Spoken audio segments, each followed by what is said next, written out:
Bentrovati su Telecolor, vediamo i principali fatti di oggi sulle prime pagine dei quotidiani con la nostra rassegna stampa e allora vediamo la prima pagina del Corriere della Sera, l'apertura dedicata al voto in Veneto, Campania e Puglia, tre regioni italiane dove appunto le previsioni sono state poi mantenute dai risultati. Infatti vediamo regionali voto senza scosse, Campania e Puglia vanno al centro-sinistra con Fico e De Caro, in Veneto vince Stefani, risale la Lega con Zaia. Meloni, i risultati confermano la nostra serietà, Schlein, uniti li battiamo, Conte adesso non ballano più, ma c'è un dato che è comune a tutte e tre le regioni, cioè il record delle astensioni. Infatti vediamo che l'affluenza si è fermata al 43,64%, mentre invece 5 anni fa, nel 2020, era al 57,6%. E allora andiamo a vedere anche le percentuali che hanno decretato la vittoria appunto nelle tre regioni. In Veneto di Alberto Stefani, candidato del centrodestra, che ha vinto con il 64,4% dei voti. In Campania Roberto Fico, candidato del centrosinistra, con il 66%. E in Puglia Antonio De Caro, sempre candidato del centrosinistra, con il 64%. Andiamo a vedere anche le altre notizie. Intanto lo stato dell'economia del nostro paese, stipendi bassi e prezzi alti sono freni alla crescita. E ancora il piano di pace per l'Ucraina. C'è un nuovo piano, Europa e Stati Uniti in 19 punti, ma il Cremlino frena. Trump annuncia che ci sarà qualcosa di buono. Ieri l'ultimo saluto ad un'artista straordinaria, Ornella Vanoni, i funerali a Milano, fiori gialli e tanta musica, l'addio appunto a Ornella Vanoni. I nipoti l'hanno definita una nonnina grandiosa. Per la cronaca, a Torino partorisce in casa, grave la neonata trovata nel water. E poi a Roma uno stupro di gruppo, una coppia è stata aggredita di notte al parco da tre ragazzi stranieri. Vediamo la Repubblica, anche qui l'apertura dedicata alle regionali, avviso a Meloni, successo del Campolargo con Fico in Campania e De Caro in Puglia, PD, primo partito Conte. Il governo non balla più. Stefani si impone in Veneto, la Lega doppia Fratelli d'Italia e poi allarme per la Premier. Crollo dell'affluenza sotto il 50%. C'è un'intervista ad Elly Schlein che vince le sue primarie, la coalizione non si cambia, ha detto la segretaria Dem. Vediamo La Stampa, le regionali che spaventano Meloni. In Puglia e Campania dilaga il Campolargo, Stefani trionfa in Veneto grazie a Zaia, Fratelli d'Italia dietro la Lega in Veneto, cresce ovunque il PD. Le parole di Donzelli, di Fratelli d'Italia, rifacciamo la legge elettorale per dare la stabilità. E poi Schlein, uniti, vinciamo lo stesso. Il ricordo di Ornella Vanoni da parte di Vasco Rossi, era la mia Ornella, folla a Milano appunto per l'ultimo saluto. La nipote Camilla intona senza fine. Vediamo il Manifesto, questione meridionale, il titolo scelto per parlare appunto della vittoria del centro-sinistra in Puglia e in Campania. Il Campolargo vince le regionali appunto in queste due regioni, mentre perde in Veneto, tutto come previsto, ma nei numeri bene per il centro-sinistra e male per Fratelli d'Italia, che prende paura e vuole subito cambiare la legge elettorale delle politiche. Intanto, come dicevamo, l'astensione trionfa ovunque. Proprio all'astensione è dedicato il titolo del secolo XIX, appunto vince il non voto. Affluenza sotto il 50%, 14 punti percentuali in meno rispetto alle precedenti regionali, e Fratelli d'Italia che chiede appunto una nuova legge elettorale. Anche su Avvenire vediamo il tema dell'astensione in primo piano, il non voto dei disillusi, scrive Avvenire, crolla la partecipazione appunto alle regionali del 14%. Vediamo gli altri quotidiani. Il Mattino di Napoli mette in primo piano naturalmente il voto in Campania. Fico governatore, scrive nella vittoria del candidato del Campolargo, netta vittoria, 60,7%. In Puglia il centrodestra vola con De Caro al 64,1%. E poi nel Veneto record del centrodestra con Stefani, candidato della Lega, 64,4%. Schlein e Conte a Napoli, uniti si vince, e la richiesta di Meloni di una nuova legge elettorale anche alle opposizioni. Lavoriamo appunto per una nuova legge elettorale. La Gazzetta del Mezzogiorno invece apre con il voto in Puglia. De Caro il presidente, l'ex sindaco vince nettamente le regionali, Vendola resta fuori, Vendola ex governatore pugliese, la volontà di Lo Buono non basta, centrodestra ancora battuto. Lasciamo il tema delle regionali, vediamo anche le altre notizie. Il Resto del Carlino, intanto in alto questa singolare iniziativa del quotidiano, Mika, il famoso cantante inglese che diventa direttore per un giorno. La musica abbatte i muri per i 140 anni appunto del Carlino, la star dello spettacolo ieri nella redazione del giornale.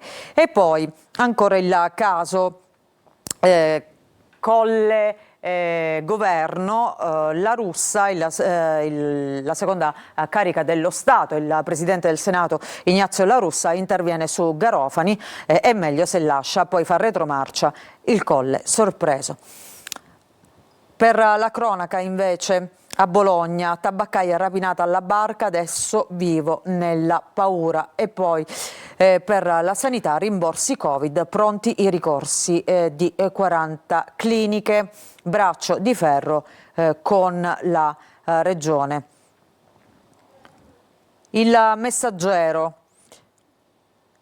Vediamo questa notizia di cronaca, appunto questo stupro di gruppo nella capitale, rapina in auto, poi lo stupro, shock davanti al fidanzato. Coppia di ventenni aggredita nel parco di Tor Tre Teste da una banda di nordafricani, 3 fermati. Una coppia di ventenni è stata aggredita nel parco romano di Tor Tre Teste, il branco ha sfondato il finestrino dell'auto, li ha rapinati e uno degli uomini ha violentato la ragazza davanti al fidanzato che è stato immobilizzato.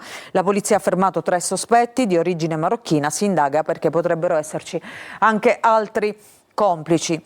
Cambiamo argomento, vediamo in questa fotonotizia 6 cantanti molto amati del momento. Sanremo, c'è chi dice no.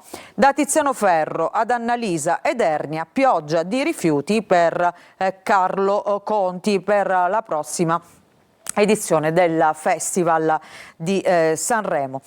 E poi nel taglio basso vediamo ancora il caso dei bimbi nel bosco, questa famiglia che appunto viveva in una casa nel bosco. La decisione del Tribunale per i minori in Abruzzo ha tolto appunto a questa coppia i 3 figli, e il caso che appunto è diventato, ha diviso il paese, è diventato anche un caso politico. Bimbi nel bosco, il Ministero dopo i suoi controlli dice che l'obbligo scolastico era stato rispettato. Adesso scattano gli accertamenti sulle toghe che hanno deciso questa misura.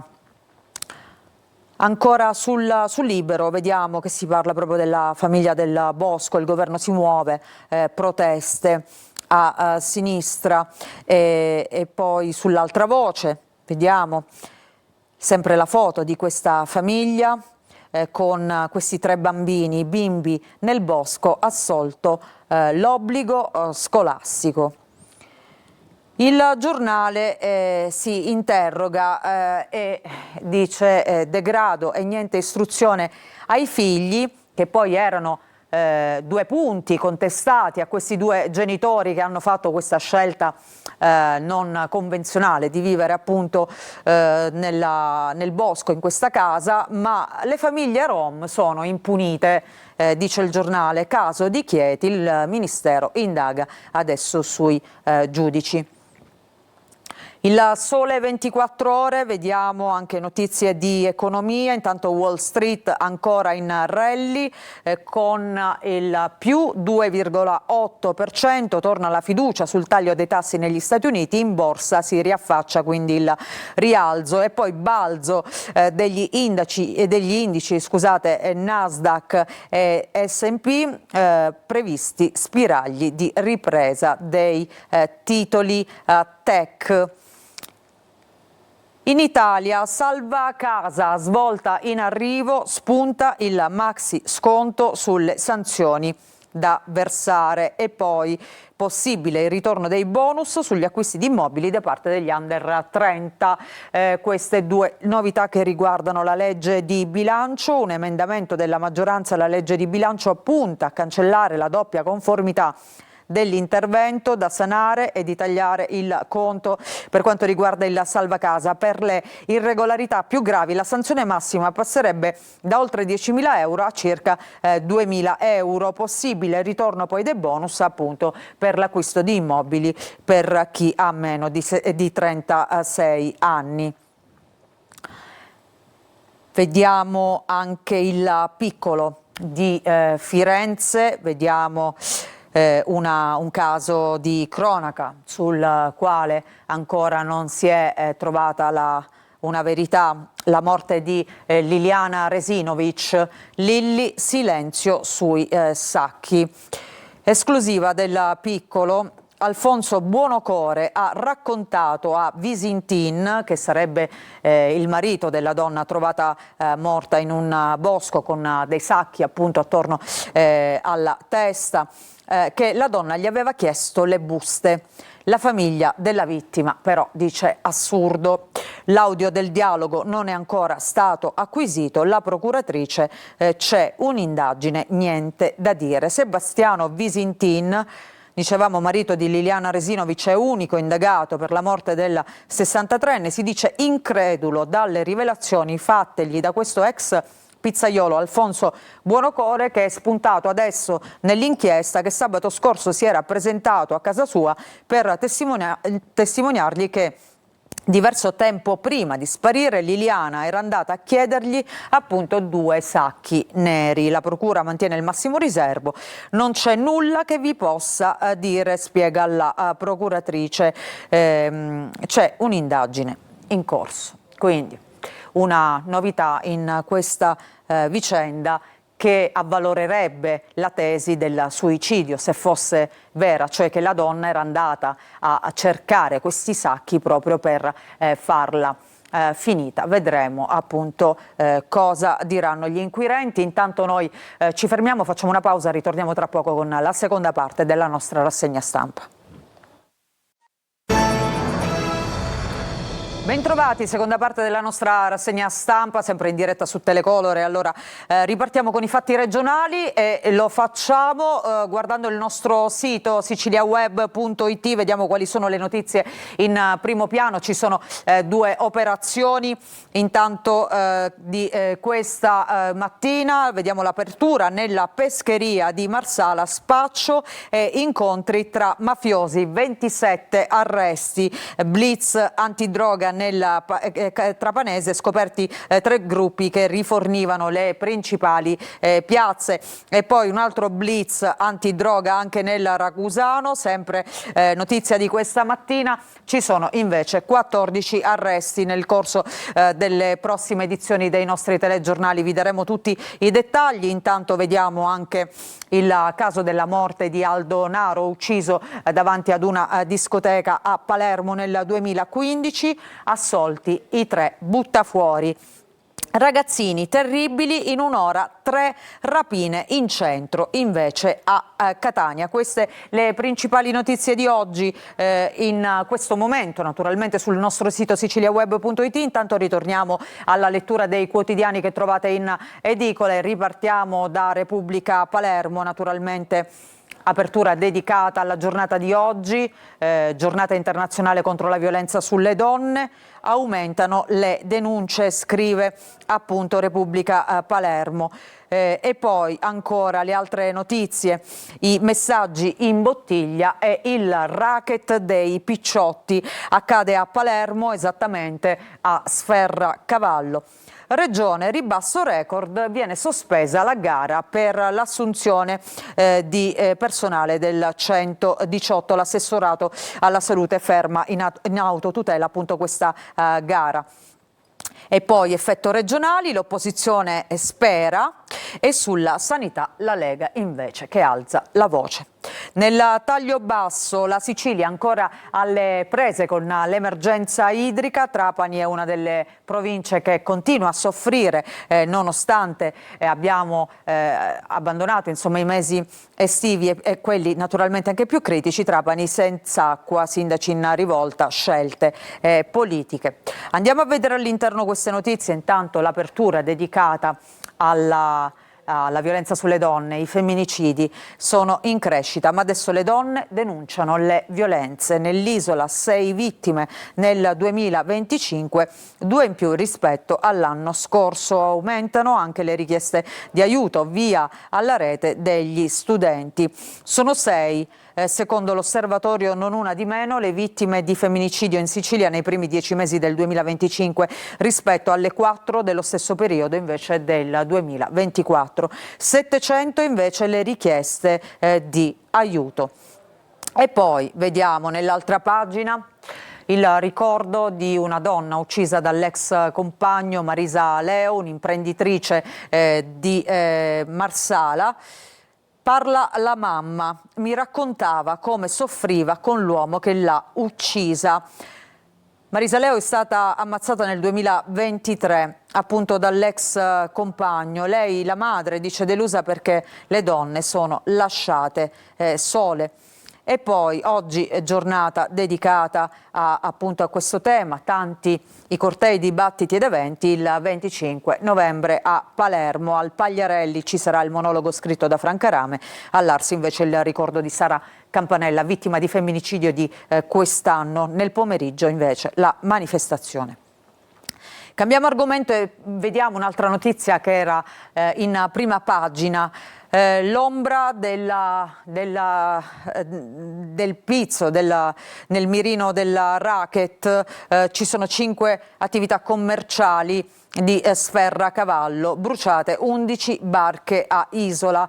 Opera dei picciotti dello Zen, dicono nel quartiere, ma c'è Calogero, lo piccolo, libero, il figlio di Salvatore, capomafia del mandamento palermitano di Tommaso Natale. Quindi benzina davanti ai ristoranti, ma i mafiosi perdono un pizzino con su scritto 5.000 euro. C'è anche un'intervista a Marannano di Addio Pizzo, che dice: dopo tanti arresti i giovani boss cercano di farsi spazio. E poi l'appello al minimo segnale: fatevi avanti per denunciare le minacce. L'effetto delle regionali sulla centrosinistra in Sicilia, al voto presto anche in Sicilia. Le opposizioni esultano per il successo ottenuto nelle elezioni in Campania e in Puglia. La prossima settimana intanto in aula la sfiducia a Schifani, e sulla sanità la Lega alza la voce. Le critiche di esponenti del Carroccio sulla serrata dei laboratori e sui consultori in provincia di Messina. Proprio domani è prevista la protesta dei laboratori di analisi. E poi dicevamo, la Sicilia ancora alle prese con la crisi idrica, soprattutto la provincia di Trapani, la crisi fuori stagione, Trapani senza acqua, scelte politiche, questa l'accusa. Il sindaco Tranchida chiede alla regione perché è stata preferita l'agricoltura per svuotare la diga e si rivolge ai magistrati. La Sicilia di oggi. Donne, una strage senza fine, è appunto il titolo in primo piano. E poi vediamo anche la crisi idrica ad Agrigento. Ecco la verità, sindaci contro Schifani, acqua ridotta da lunedì. Quindi vediamo anche la situazione ad Agrigento, un'altra provincia che a lungo ha sofferto per la mancanza di acqua. Nel taglio basso a Palermo omicidio Naro, abbiamo visto assolti in appello tutti i buttafuori della discoteca, e poi a Catania raggirato un 83enne, mani su 3 milioni, avvocata e fioraia, socie arrestate. Andiamo a vedere proprio questa notizia, se riusciamo a trovarla. Circuiscono un'anziana, ecco, per sottrarle 3 milioni. Registe, avvocata e fioraia, 2 arresti a Catania e 4 indagati, tra cui appunto dei professionisti. La prima pagina di Palermo, tutta dedicata oggi al 25 novembre. Vediamo anche la foto a centropagina con le scarpette rosse, simbolo della lotta contro la violenza sulle donne, più di una denuncia al giorno, donne sempre più nel mirino. I centri antiviolenza parlano di numeri preoccupanti nelle strutture in città. La prima pagina anche di Catania, vediamo questa notizia: bomba carta alla Tabacchi con il morto a Librino 5 anni fa, giovane arrestato, giovane ladro perse la vita nell'esplosione, arrivano una condanna e una assoluzione. La prima pagina del Giornale di Sicilia, Palermo ripiomba nell'incubo racket, richieste di pizzo a Sferracavallo, un incendio a Isola e l'ombra del ritorno del boss Lo Piccolo. E poi no violenza in nome di Sara. A Palazzo Reale un dibattito con la madre della studentessa assassinata a Messina. A lei saranno intitolate anche 12 borse di studio. Sprint alla Camera per la legge. Il ribasso è del 99%, sospesa la selezione che blocca l'assunzione di 100 autisti al 118. L'agenzia interinale aveva rinunciato quasi del tutto al compenso. Il PD annuncia un esposto, l'assessorato alla salute regionale blocca in autotutela appunto l'assunzione, e adesso anche l'ANAC vorrà vederci chiaro. E poi andiamo a vedere l'inchiesta su Liberty Lines. Scena muta per 5 degli indagati, hanno scelto di non rispondere al GIP, i legali hanno presentato memorie difensive. La Gazzetta del Sud, vediamo la foto anche qui con le scarpette rosse, necessaria una rivoluzione culturale per superare la mentalità maschilista. Sprint alla Camera per il sì alla nuova legge che introduce il reato di femminicidio. E poi si parla anche del ponte, il nodo più delicato è la mancata gara d'appalto. A breve saranno rese note le motivazioni del no poi della Corte dei Conti. Andiamo all'interno del Giornale di Sicilia per vedere appunto questa vicenda del 118, la regione che stoppa l'assunzione di 100 autisti. Scatta l'esposto, l'ANAC accende i riflettori sulla gara d'appalto vinta dalla società interinale Temporary con un ribasso del 99,57%, quindi praticamente un appalto preso quasi a zero, un'offerta inusitata con procedure di selezione attraverso il click day, la denuncia del PD. E poi domani, dicevamo, la serrata dei laboratori d'analisi. Sullo sciopero però il fronte si spacca. Un gruppo di associazioni si dissocia dalla protesta di domani che si terrà a Palermo davanti a Palazzo d'Orléans.